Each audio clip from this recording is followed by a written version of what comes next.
In this movie, I want to take a little closer look at something called the scope resolution operator.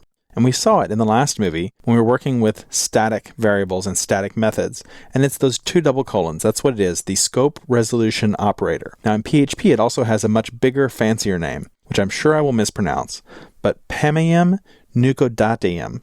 And if we break that down, it's Hebrew, and it means one doubled dot doubled. So one doubled dot and then doubled again.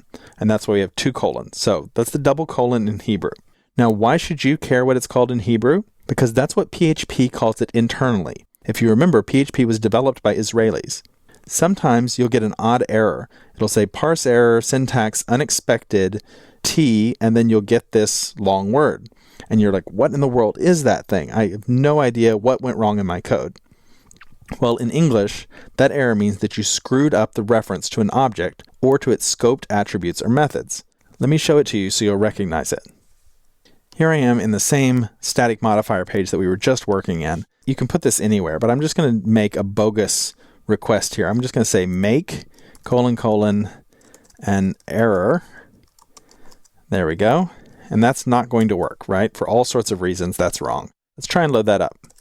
So there we are. Now we see the error, unexpected : So that's what it's telling us. And so what it lets us know is we screwed up the reference. So you can think of the scope resolution operator as steering PHP to the right place to find a variable. Where is the scope for this thing?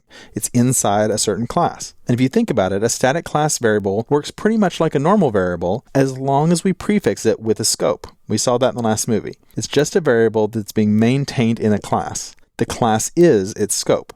Keeping a class or in a specific scope helps to keep it conflicting with other variables.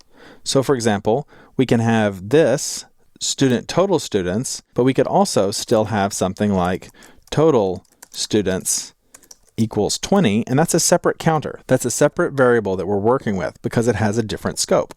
So because they stick around all the time, thinking of these variables as being normal variables, but just with a certain scope, might also help you to remember that you still have to put the $ in front of them, which we didn't have to do with the instance variables. So that's just a little more insight into what these double colons are, and also a heads up for when you get this crazy error message. What does it mean? It means that you used the double colon someplace and you made a bad reference. It could not find the code that you were looking for. The scope was wrong. Now that we know a bit more about the scope resolution operator, let's look at how we can use it to reference an instance's parent as well.